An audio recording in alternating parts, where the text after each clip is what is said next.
Hello everyone. तो मेरा आज चौथा दिन है ट्रेड करते हुए। तो देखते हैं क्या ट्रेड निकलते हैं, और पहले तो हम लोग गोल्ड को देखेंगे इसका क्या मूवमेंट आता है कि नहीं आता है। तो उसके बाद उसका रिगार्डिंग अगर कुछ भी ट्रेड हमारा सही लगता है तो हम ट्रेड करेंगे। अभी तो फिलहाल गोल्ड बहुत ही साइडवेज लग रहा है, वो भी देख रहे हैं कि डेली टाइम फ्रेम में है। अभी देखते हैं क्या होता है। चलो पहले देख लेते हैं एक बार इसका क्या है। फिलहाल तो बायस तो हमारा इसी के अंदर ही मार्केट अभी तो जोन के अंदर ही ऐसे है अभी। तो फिलहाल तो ऐसा लग रहा है मार्केट तो डाउन साइड में ही है। तो हम लोग देखते हैं डेली टाइम में तो देख लिया एक बड़ा सा ब्रेक डाउन करके मार्केट ने क्लोज दिया। थोड़ा पैनिक बाइंग भी आया था, फिर रिवर्स करके फिर उसको पूरा ही बायर्स को ख़त्म करके फिर से नीचे आ रहा है। तो एक छोटा सा ट्रेड करने की कोशिश करेंगे। तो देखते हैं क्या आता है। पहले तो इसको हम लोग 4 घंटे के टाइम फ्रेम में देख लेते क्या है। 4 घंटे के टाइम फ्रेम में इधर एक चीज़ दिखने लायक है भाई। एक इधर देखो, ये जो जोन है इसका एक बार ब्रेक करने के लिए कोशिश किया, ठीक है। तो इसने क्या किया, इधर ब्रेक किया फिर तुरंत ही वापस चला गया। फिर इधर से जो मैंने जोन मार्क करके रखा था रेजिस्टेंस की तरह काम किया इसमें। और क्या किया, इसका नीचे फिर से एक बाइंग जो आया था उसको पूरा ही सेल ऑफ कर दिया। तो इधर से जिधर से पहले बाइंग आया तो उधर से ही बाइंग फिर से आ रहा है। चलो बायर्स तो हम लोगों के लिए अभी डाउन साइड का ही है, मगर इधर एक चीज़ देख सकते हो, मार्केट साइडवेज भी है भाई। तो देखोगे तो एक चीज़ बताता हूँ आपको, मार्केट अभी इस जोन को रिस्पेक्ट कर रहा है। तो जब तक इसके नीचे नहीं जाता तो अच्छा खासा सेल ऑफ का ट्रेड नहीं मिलेगा, क्योंकि नीचे से सपोर्ट है डेली टाइम फ्रेम का, ये भी ध्यान रखना पड़ेगा हमको। क्योंकि हम लोग बड़ा टाइम फ्रेम में इसको एनालाइज कर रहे हैं, तो हम लोग इसमें देखेंगे पूरा ही टाइम फ्रेम में क्या क्या है क्या नहीं है। ये तो एक छोटा सा रेजिस्टेंस बनाया था टाइम डेली 4 आवर्स में, तो इसके जितना बार ऊपर गया उतना बार ही नीचे आया, जितना बार इधर आया इसको सपोर्ट की तरफ लिया फिर ऊपर गया। तो हम लोग क्या करेंगे, इसमें थोड़ा सा ट्राई करेंगे एक बाइंग का ट्रेड करने के लिए। क्योंकि देखोगे तो ये जो जोन था इसको लिक्विडेट किया, फिर इधर ऊपर गया, फिर इसके नीचे लिक्विडेट रहा नहीं। तो इसके नीचे लिक्विडेट करने के लिए सीधा इधर इसको इधर आना पड़ेगा, या तो मतलब 3900 के नीचे ही आना है। तो इतना मार्केट अगर नीचे आता है तभी इसका जो लिक्विड है बायर्स का, तो वही उसका ले पाएगा लिक्विडेट। तो तब तक के लिए और इजी क्या होगा, इजी होगा इधर से जितना भी सेलिंग किया है तो उसका भी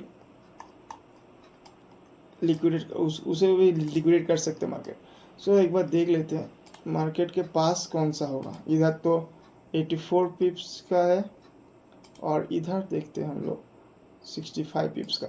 और सबसे बेहतर बढ़िया एक चीज़ है जो इधर एक डेली टाइम फ्रेम के अंदर सपोर्ट भी है। हम लोग एक बाइंग सेटअप लेंगे, और ज़्यादा बड़ा टारगेट नहीं कर सकते, क्योंकि मार्केट सही नहीं है, मार्केट एक्चुअली चॉपी है। हम लोग देखेंगे इसको कैसे ट्रेड प्लान कर सकते हैं। अभी तो फिलहाल मैं 15 मिनट टाइम फ्रेम में शिफ्ट कर लिया, देख सकते हो कैसे मार्केट में इधर आके लिक्विडेट स्वीप किया, फिर मार्केट ऊपर गया, और मार्केट फ़िलहाल इस जोन के अंदर है। अगर इस जोन का ब्रेकआउट आता है तो हम लोग एक छोटा सा बाइंग ट्रेड में प्लान करेंगे, और टारगेट हमारा लगभग इतना ही होगा। तो देखते हैं क्या होता है। तो तब तक के लिए फ़िलहाल अभी तो वेट करना ही पड़ेगा। गोल्ड में अभी तो ट्रेड बन नहीं रहा है, और बाकी रहा मेरा अकाउंट का अपडेट। अपडेट ये रहा, मैं ज़्यादा ट्रेड तो कर नहीं पाया क्योंकि मैं काम में था।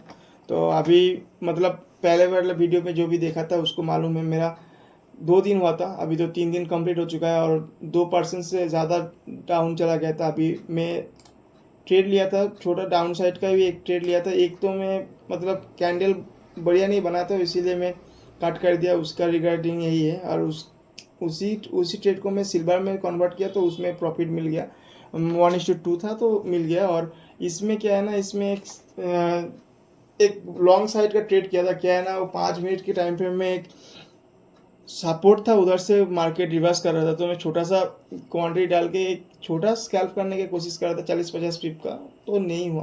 तो जाहिर सी बात है वो थोड़ा रिस्की ट्रेड था, इसीलिए मैं भी उसको छोटा एकदम 10 पिप में काट कर दिया।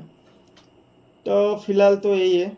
और देख सकते हो मेरा लगातार जो लॉसेस का काउंट है एकदम रेड रेड रेड रेड। अभी तो फिलहाल यही एक है बड़ा अकाउंट में जो प्रॉफिट आया है। तो इसके बाद अगर देखते हैं क्या मेरा लूजिंग स्ट्रीक ख़त्म हो रहा है कि या फिर से इधर से और लूजिंग स्ट्रीक में जाने वाला है।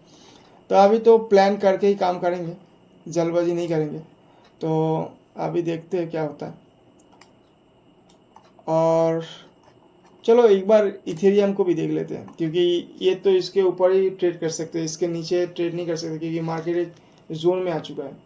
सो फिलहाल एक बार इथेरियम को देखते हैं, ठीक है। इथेरियम में एक बढ़िया ट्रेड बन रहा है भाई। इथेरियम में एक मैं कॉन्सेप्ट किया था, क्योंकि ये भी एक सॉलिड जोन है जहाँ जहाँ पे ब्रेकआउट किया था, उसके बाद मार्केट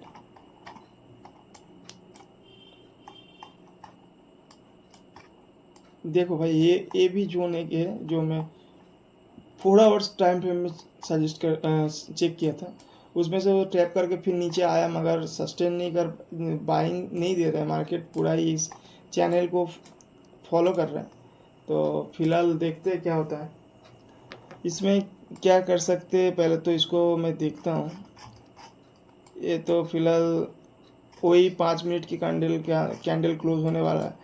अगर ये 5 मिनट कैंडल इस जोन के मतलब 1816 के ऊपर अगर क्लोज करता है तो इसमें भी हम बाइंग की तरफ जाएंगे। तो फिलहाल देखते हैं, क्योंकि बाइंग की तरफ जाने के लिए देखो एक सीधा सा बात बताता हूँ। एक तो 4 आवर्स के टाइम फ्रेम है, उसमें से ये सेलिंग आया था और इधर आया, सेलिंग आया, फिर बाइंग आया, फिर सेलिंग आया, फिर बाइंग आया। ऐसे करते करते मतलब 4 जून से अपना 13 जून तक ऐसा ही हुआ। फिर हमको ब्रेकआउट मिला 14 जुलाई को, ठीक है, सॉरी 13 जुलाई तक। तो हमको ब्रेकआउट मिला 14 जुलाई को। 14 जुलाई को ब्रेकआउट मिलते ही ऊपर गया थोड़ा, फिर वापस आया, फिर गया, फिर इस जन को, इस जो रेजिस्टेंस है, इस रेजिस्टेंस को 4 आवर्स के रेजिस्टेंस में इसको टैप किया, मतलब जो ह्यूज सेलिंग जोन था उधर से टैप किया, फिर नीचे आया। फिर क्या किया ना, हमारा जो चेंज ऑफ कैरेक्टर हुआ जब, और उसमें आने के बाद फिर टैप किया, फिर ऊपर जाने की कोशिश किया, मगर जा नहीं पाया। मगर कहीं ना कहीं ऐसा ऐसा तो है, क्योंकि इतना बड़ा सेल ऑफ है।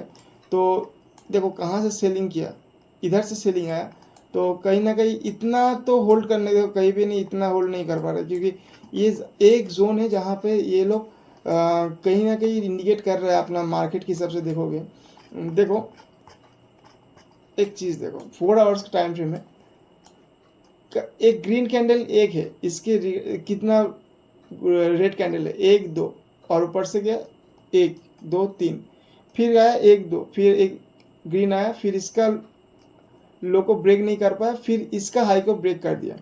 अच्छा चलो, इसमें से फिर आया, इधर आया, इधर फिर से ऊपर से आया, इसको ट्रैक किया, फिर नीचे आया, फिर ऊपर जाके इधर इसको ब्रेक नहीं कर पाया, फिर नीचे आ रहा है। तो मार्केट फिर से अपना सपोर्ट जोन को, रेजिस्टेंस को तोड़ के सपोर्ट बना दिया, और फिर से सपोर्ट जोन से बाइंग आ रहा है। तो मेरा मानना है, तो अभी तो फिलहाल इथेरियम में शॉर्ट करना सही नहीं हुआ, क्योंकि कभी भी बाइंग आ सकता है, क्योंकि एक तो सपोर्ट जोन है 4 आवर्स के टाइम फ्रेम में। तो बड़ा टाइम फ्रेम में अगर पास में सपोर्ट है तो सेलिंग करना थोड़ा रिस्की हो जाता है भाई।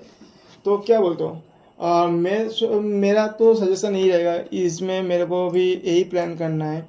अगर बाइंग का ट्रेड मिलेगा तभी करेंगे, क्योंकि देखो सेलिंग तो है, सेलिंग तो है। सेलिंग तब अच्छा ट्रेड बनेगा ना, एकदम पूरा मक्खन जैसा ट्रेड बनेगा कब, इस जोन को जब नीचे क्लोज करेगा एक अच्छा सा green candle, sorry red candle, क्योंकि देखो एक बार ट्राई किया इसको, फिर से तुरंत मोड़ दिया बायर्स ने, फिर ट्राई किया फिर मोड़ दिया, फिर ट्राई किया फिर मोड़ दिया। एक बार देखो इधर का लिक्विडेट स्वीप किया, फिर इसका लो जो है उसको ब्रेक नहीं कर पाया, फिर इधर से नया लो बनाया। तो बहुत ही हाई चांस है इसका जो एक नया हाई भी बना सकता है, क्योंकि इधर जितना भी सेलर्स है सब सेल कर रहा है, सब सेल कर रहा है। कहीं ना कहीं अभी इथेरियम पूरा ही साइडवेज है, ठीक है, क्योंकि मतलब डायरेक्शनल मूव तो कर नहीं रहा है। देखो सीधा अगर देखो तो चैनल के बेसिस में ट्रेड करोगे, इजी ट्रेड यही है, चैनल को फॉलो कर सकते हो। देखो इधर आया तो बाय कर दो, इधर आया तो सेल कर दो, जब तक इन दोनों लेवल्स को निकाल नहीं देता मार्केट। तो मेरे हिसाब से ये भी एक कन्फर्मेशन है जो चैनल का एक सपोर्ट जोन भी है, चैनल का लोअर भी है, तो इधर से एक अच्छा खासा ट्रेड बन सकता है। इसीलिए मैं इसको लॉन्ग किया था, पहले भी किया था। उसका भी क्या है ना, मार्केट में ये जो दिख रहा है ना, ये 4 घंटे के टाइम फ्रेम में है, और 4 घंटे के टाइम फ्रेम में तो स्कैल्पिंग होता नहीं है, तो हम लोग तो स्कैल्पिंग कर रहे थे। तो छोटा टाइम फ्रेम के हिसाब से मैं ट्राई किया था, तो 5 मिनट के टाइम फ्रेम में मैं ट्राई किया, और उसके बाद मैं क्या किया ना, उसका स्टॉप लॉस आ गया, क्योंकि जब सेल आ रहा है तो बराबर भी सेल आ रहा है, और बाइंग भी ऐसे ही आ रहा है, मतलब एसेल ले रहा है, एसेल हंटिंग छोड़ के कुछ भी नहीं कर रहा है अपना इथेरियम। तो मेरे बायस तो यही है, इथेरियम में बाइंग का ही सेटअप हो। और गोल्ड का तो बता दिया, अभी तो फिलहाल कुछ नहीं है, क्योंकि गोल्ड में ना कोई ट्रेड बन रहा है ना अपना इथेरियम में। अगर ट्रेड नहीं बनता है तो ज़बरदस्ती नहीं करना है, क्योंकि मैं पहले से ये मुसीबत में हूँ अपना लूजिंग स्ट्रिक को लेके। तो मैं चाहता हूँ एकदम अपना प्लानिंग के हिसाब से ही काम हो। तो अगर नहीं बनता है तो मैं आज नहीं ट्रेड करने वाला हूँ, थोड़ा बहुत देखेंगे मार्केट को, और क्या, फिर आज का सेशन इधर ही ख़त्म कर देंगे। और इसका अगर कल कुछ मिलता है तो कल करेंगे, क्या है, मार्केट तो कहीं जा नहीं रहा है, तो आपने को भी इतना जल्दबाजी नहीं करना है। सो अपना काम ऐसा ही करते रहना है, ठीक है। चलो कोई नहीं, अभी तो फिलहाल मैं एक काम करता हूँ।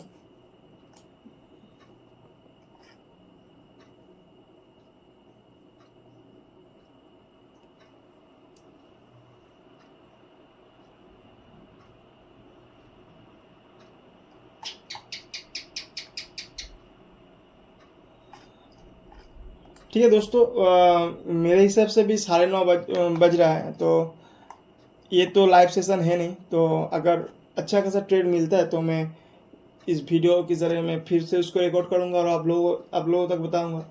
तब तक के लिए अभी ये वीडियो पॉज करते हैं, क्योंकि एक तो मेरा ये रूम का कुछ अलग ही किस्म का प्रॉब्लम है भाई, तो फ़ैन नहीं चला सकता, मैं तो पूरा पसीना पसीना हो रहा हूँ, तो ये एक बात है। और दूसरी बात ये है, तो नहीं, ये तो हम ज़बरदस्ती नहीं करना है, क्योंकि मार्केट से फाइट करने के नतीजा हमको सबको मालूम है। अगर आपको भी मालूम होगा, मेरा तो क्या ही है भाई, 60 दिन हो चुका है, मेरा 3 अकाउंट उठ चुका है, तो मैं तो चाहता हूँ ये स्ट्रिक ख़त्म हो, कुछ अच्छा कुछ देखे। तो दोस्तों इधर ही वीडियो को करते हैं end. Good night, Radhe Radhe, take care and keep support, और लाइक कमेंट शेयर करने और मत भूलना। सो बाय, मिलते हैं।